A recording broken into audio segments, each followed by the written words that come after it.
Hello everyone, my name is PJ, and welcome back to my Let's Play of Final Fantasy I, the ROM hack Final Facelift, which we're not going to acknowledge, but 16. So, I noticed before in the end of the last video that this robot is able to walk into my space, but he can't walk past it. That's kind of weird, right? Anyway, we're in the Mirage Tower. Last time we did mostly just a bunch of shopping, but this time we want to enter this big room down here, which is filled with treasure. I don't have any notes. I didn't do anything between episodes. So yeah, just so everyone's aware, my brain might not be working at full capacity today. I didn't get 8 hours, and all I've eaten so far is a pretzel rod. Okay, so that was Scorch, and the person, the characters wearing the ribbons still took damage. Okay, so it doesn't make me immune to special attacks, and if it does, it just makes me resistant to them, or whatever. I don't know. I'm just going to assume that the ribbon makes me immune to all status effects, and go from there. Okay, come all the way down here. There's more of these computer control panels, but something tells me none of them say anything. Alright, and there are 10 chests. Dragon armor, or dragon mail, whatever. Let's see, who to give this to? Let's drop the ice shield, the ice armor, and give that to Zash. Okay, next. 10,000 gil. This is the room, by the way. The one that gives ridiculous amounts of money. Sun Sword. Okay, let's check out that weapon. 50, 104. 53, 109. Yep. So now the ice brands have been replaced. That was fast. 7,690 gil. Free house. 13,000 gil. 12,350 gil. Thor's hammer. Okay, that one's at least correct. That one casts Bolt 2 for free. Sound familiar? Now I can do it twice per round. And it's probably a stronger weapon for my white wizard, so let's take a look. 1933. Oh my god, I haven't looked at these numbers in so long. They're so low. 2543. That's better. But do I want her using that? Well, Zash and Duna are just going to be attacking, so I don't see a reason not to. 7,900 gil. And 8,135 gil. See? How much money do we have now? Over 200,000. All that money I just spent on the Cat Claw, Break, and Life 2 and Flare, yeah, I just made it all back. It's ridiculous. You cast Bolt 2 for free. And you cast Bolt 2 for free. Let's see how that goes. Yeah, it definitely does more damage in Chroma's hands, because I don't think the Zeus gloves are just a stronger version of Bolt 2. That would make no sense. I should probably check everyone's status. I imagine that the strength of black magic is based on intellect. So yeah, Dune and Zash aren't exactly the brightest. Intelligence seems to be their dump stats, so that hammer really is in the best of hands right now. Ooh, chimeras. That's a new enemy. I don't remember if I can't tell if they replaced the sprite, but I'm not talking about that anymore. Okay, so then we come up here to the stairs, and we're on the last floor, which is just this tiny ass thing with one room. And inside this room there's going to be an encounter space. Some people consider this the boss of the tower. I don't really. Okay. Step onto this spot right in front of me. I'm pretty sure this is the spot. Yep. Blue Dragon. Yeah. You'll notice that all of the dragons we've run into so far are named after colors. There are no silver or gold dragons in this game because the only dragons we run into are evil. The only dragons we fight, anyway. And that's the same it is as in D&D. Only colored dragons are evil and in service of Tiamat, which makes sense when there's a dragon here, guarding the entrance to her lair. All of the metallic dragons, like bronze and copper and silver, they're good and in service of Bahamut, but there are no metallic dragons in this game. So, cast Boat 2 for free. Cast Boat 2 for free. Now, blue dragons are lightning elemental, but elements don't work in this game. Well, that didn't do much. It just has high magic defense.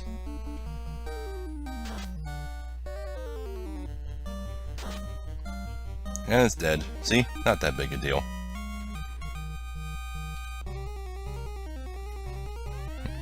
Transporter operation requires a warp cube. Oh, we got a warp cube.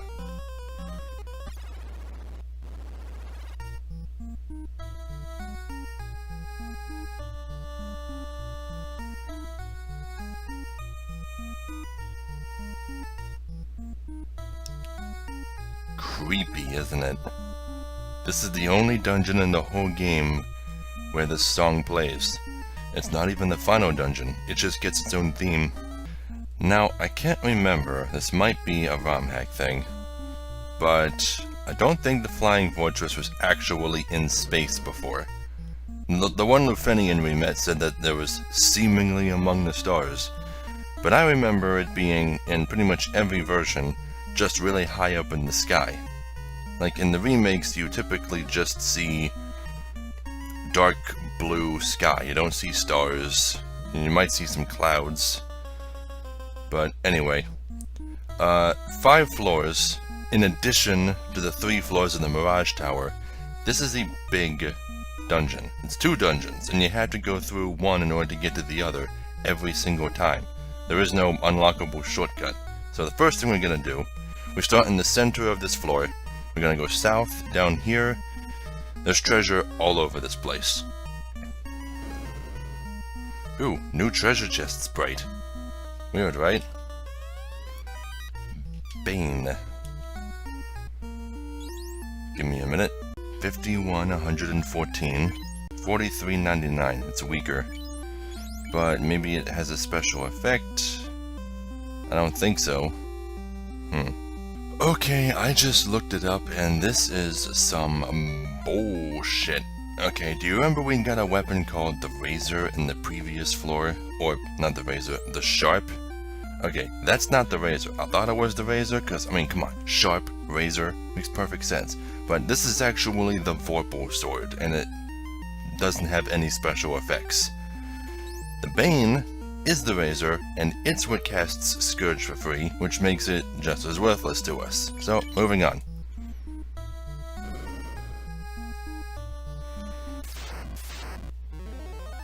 Look at that! Evil eyes are normal enemies now. But, I know from experience that they are not a big deal. Doom, ineffective. And now you're dead. See?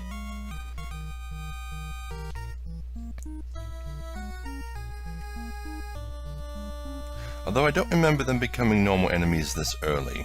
I knew they would eventually become normal enemies in the last dungeon. More Black Knights? Okay. Taste Thor's Hammer! Which, if you don't know, is actually called the Mjolnir. But the series doesn't often call it that. Doing pretty good.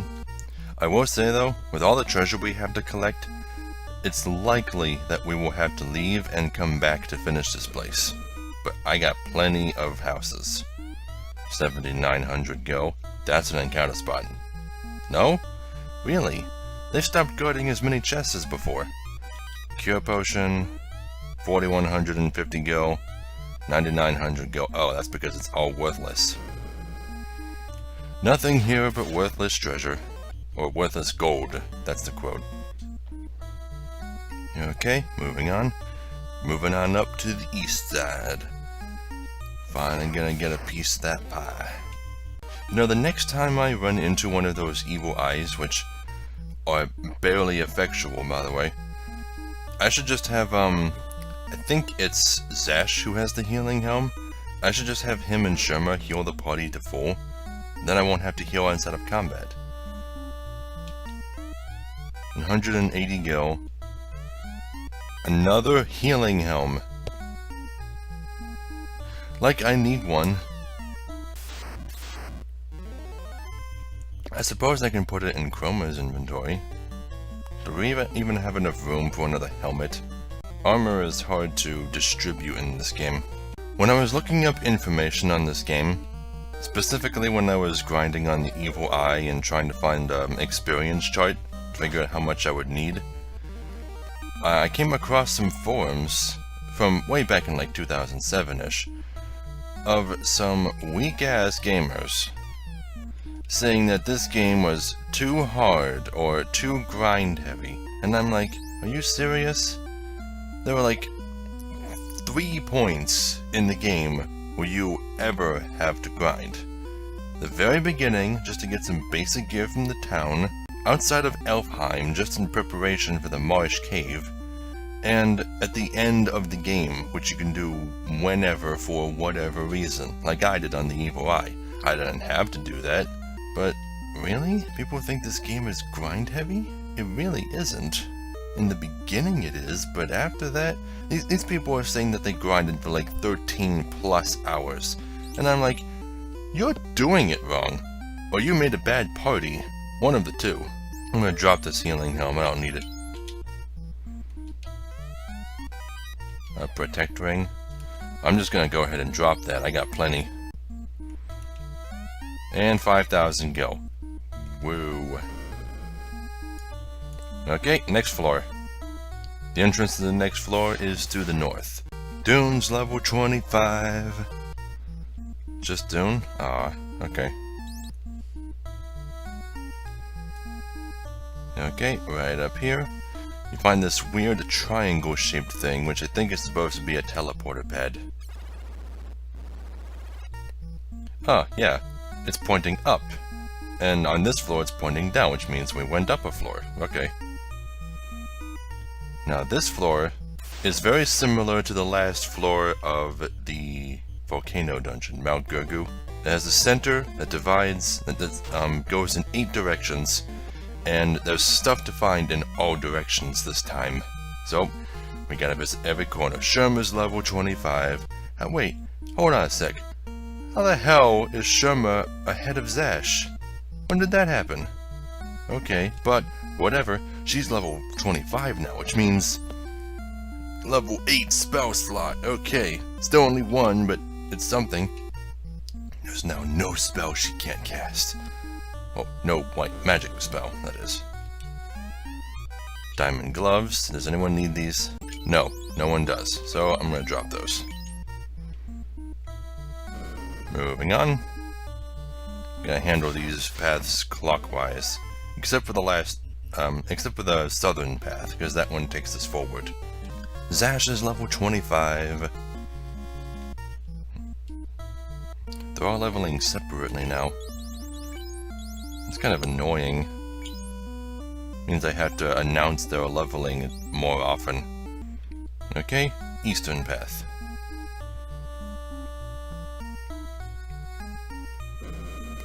Two chests. Diamond shield. Is that useful for anyone? Nope, already have one. Drop it. And another ribbon. That's all 3 ribbons, right? I expected there to be one in the final dungeon, but whatever. Who to give this one to then? Well, I suppose I should give it to Dune since I'm giving Zash all the best armor. Oh, but he's wearing the healing helm. Okay, let me get rid of the silver helm, and I'll give the ribbon to Zash.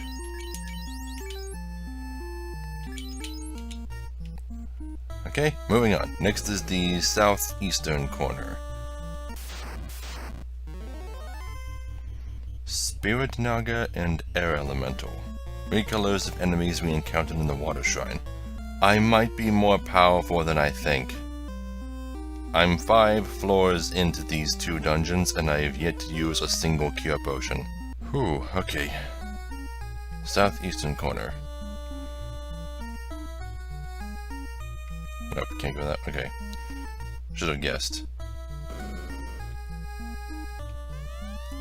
black robes. Oh, come on. That one's the white robes, isn't it? I can tell. The black robes and the white robes are the best armor for black and white mages, respectively, in the original version of this game. So, we want them. And they're enchanted. Each of them comes with a spell that they can cast for free. White robe casts Invis 2, which we probably won't even be using, but the black robe casts Ice 2, which means I'll be able to get rid of those Zeus gloves and make room for more stuff. Or give the Zeus gloves to someone else. Well, first things first. Let's get rid of this ruby armlet. Let's equip that. Drop the ruby armlet. Okay, black robes. Alright. And then I will give the Zeus gloves to Shoma.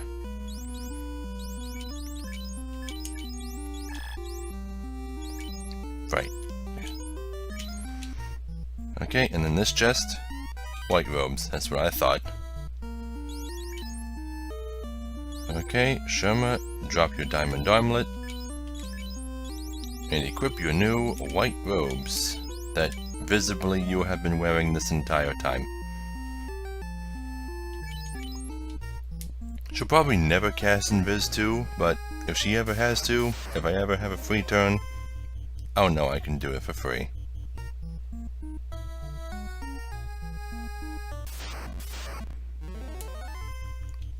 Here we go. Perfect opportunity to test out the black robes. Look at that. No one's getting poisoned. They just used Stinger twice in a row, which is a poison all attack, and no one got poisoned. It must be the ribbon. There we go. Yep. Yep, look at that. Dune's the only one that got poisoned, and he's the only one without a ribbon. Sorry, Dune, but you're gonna have to be your butt monkey for the rest of the game. Okay, next is the southwestern corner.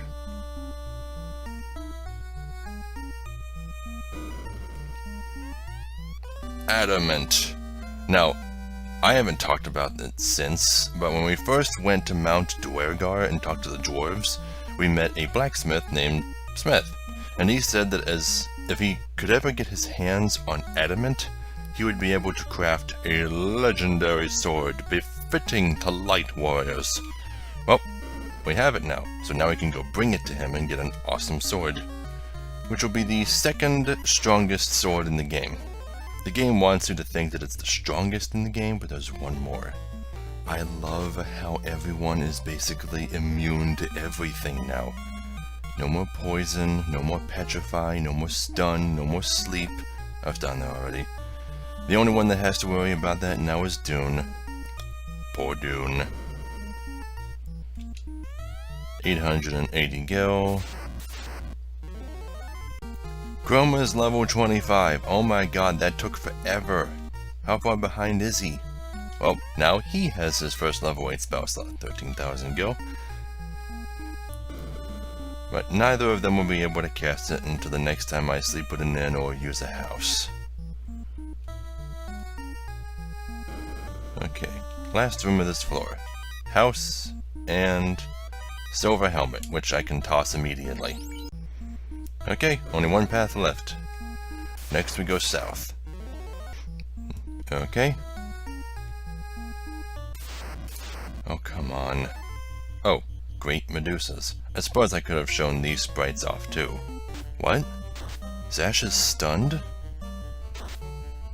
But he's wearing a ribbon, isn't he? Maybe I don't fully understand the ribbon.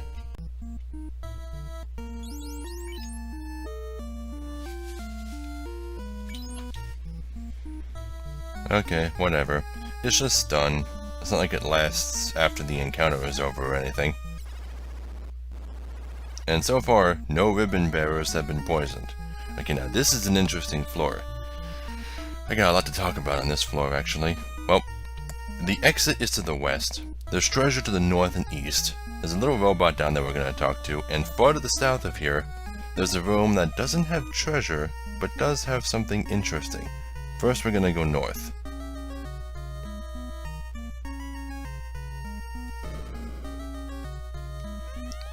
5,450 gil, Cure Potion, 9,000 gil, and another Protect Ring.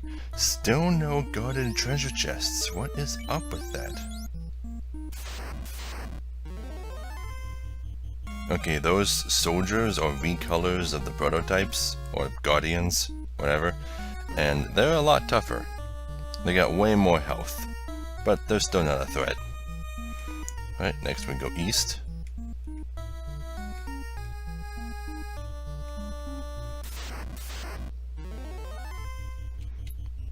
Pyro Hydra? Here?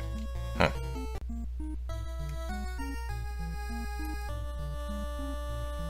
Alright, follow the winding path. That's a lot of treasure chests. 8,135 gil. Protect Cape, or Protect Cloak. This is a unique item. It is the only shield in the entire game for white and black mages. At least in the original version. So now I get to decide whether or not I want either Chroma or Sherma to have it. Well, the Zeus gloves are no longer of any use to me now that Sherma has the Thor's hammer. So, bye-bye Zeus gloves, you've done us good. So, I'm gonna put the Protect Cape on Sherma and really maximize her survivability. Look at that. Protect Cape, Protect Ring, and a ribbon. That's about as good as her defense is going to get. 9,500 gil. Regular clothes? Well, lore-wise, it makes sense. The ancient Lovenians lived here, there would be clothes. 6,400 gil. And a soft potion. Still no guarded chests. What is up with that? Seems like in all of the other dungeons, every other chest was guarded, even if they contained bullshit. Anyway, gonna make our way back to the center, and now we're gonna talk to that robot. Oh, regular Medusas appear here too. Whatever. Okay, I think the ribbons really are protecting me from special attacks, because fire... Well, it's not a special attack, it's a spell, it's fire 2, but it's doing less damage to Chroma and Sherma than it is to Dune. And he's the only one without a ribbon. Interesting. Okay, well, anyway, time to talk to this robot. You can look out over the world from this window. Yeah, so you come here, you examine. From this window, one can see the entire world. The 4 forces are flowing together into the center of the 4 altars, into the Temple of Fiends, also known as the Chaos Shrine. But this is what I was talking about in the very first episode, where I recently learned about another parallel to D&D. Gonna go south now. That involves, like, this game's whole world map and the plot. In D&D, the main, at least in Forgotten Realms, the main planet that the heroes would generally live on is called the Material Plane. It's basically Middle Earth, but, you know, translated to D&D. The Material Plane is the result of 4 other planes converging into a single place. The inner planes are called the Plane of Air, the Plane of Earth, Plane of Water, Plane of Fire, and there are some in-between planes like the Plane of Ooze and the Plane of Ice, stuff like that. But they all converge into a single place called the Elemental Chaos. And that's unusual, isn't it? Because on Final Fantasy I's world map, if you trace an X pattern between all 4 of the crystal's locations on the map, the center of that X will be where the Chaos Shrine is. And I thought that was hilarious. I mean, I already knew the bit about the 4 crystals converging onto the Chaos Shrine thing, but I didn't know it was another reference to D&D. I only just recently realized that. Because I'm a DM and I've been reading a lot about Forgotten Realms because I'm preparing for a campaign that takes place there. Okay, these ones say stuff. Tiamat is the fiend of the wind. Okay, these both say the same thing. But these ones down here should say different stuff.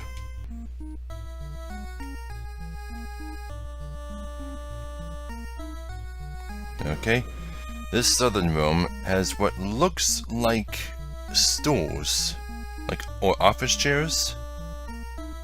Yeah, these sprites aren't in the remake. In the remake, it's just a big wide control panel and there are no chairs. Okay, tell me these don't all say the same thing. Are you kidding? No. Okay, that's either a ROM hack thing or a remake thing. I'm not sure, but those control panels are supposed to hint that Tiamat has a hidden weakness. Because all of the other fiends that we fought so far have weaknesses. Like, the Kraken is the water fiend, so of course you would use lightning on it. And Merilith was the fiend of fire, so you use ice, and Lich was the fiend of earth, so you can use fire or Dia since he was undead. But Tiamat is the fiend of the wind, and is a dragon, and as far as you can tell, they don't have any specific weakness. The whole reason the Lefenian civilization crumbled was because they couldn't fight Tiamat. But Tiamat does have a weakness, and I'm going to try it out. Okay, all the way back up to the center of this floor. Man, the encounter rate is high on this one. Okay, back up to the center of this floor. Now we go west. Right down there is the teleporter to the next floor.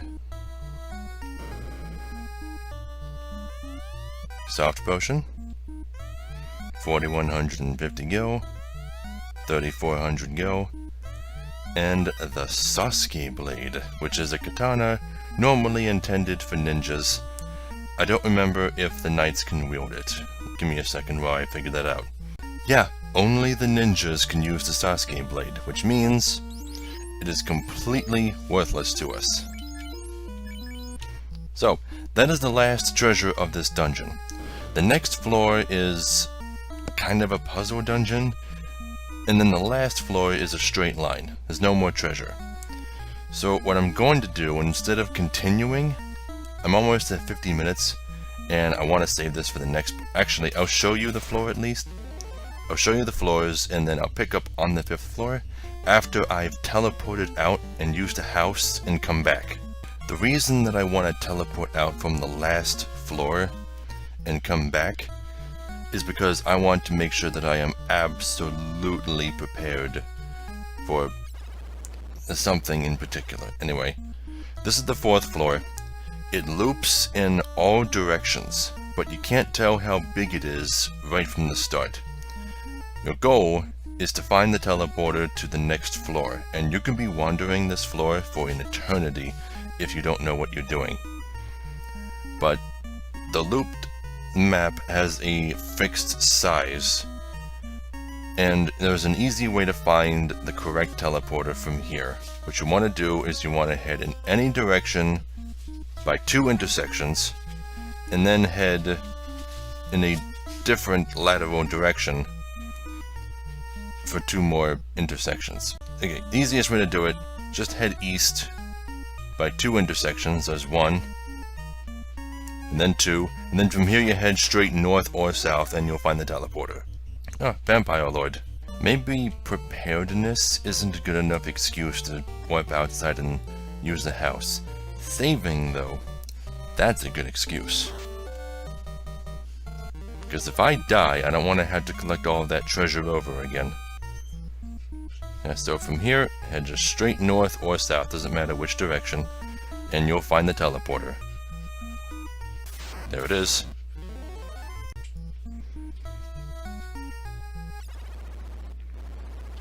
Okay, here we are. This is the 5th and final floor of the Flying Fortress, and I am not going to take a step because knowing my luck, I'll probably run into it right away. If you're wondering what exactly I need to teleport out to prepare for, it's because on this floor is the game's super boss. Now I say super boss, but it's not really a boss. It's a random encounter enemy, a kind of rare one, that happens to be stronger than the final boss of the game. So people consider it the super boss, and you have absolutely no control over whether or not you encounter it.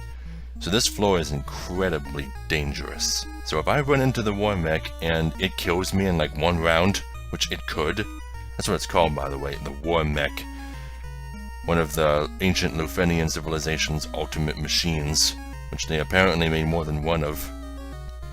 But if I run into it, it can kill me in one round, if it gets lucky. And if I happen to not be strong enough. But I don't want to risk it. So I'm going to be teleporting out of this dungeon, using a house and saving, and then coming straight back up here. And that is where we'll pick up in the next video. When the next video starts, I will already be in an encounter with the war mech, first round. So you won't have to worry about watching me wander around trying to encounter it, because the way the war mech works, not mechanically, but the way people consider it to work, is if you're trying to find it, it will take you forever. If you're trying to avoid it, it will find you. So, that's all the time I have for this video.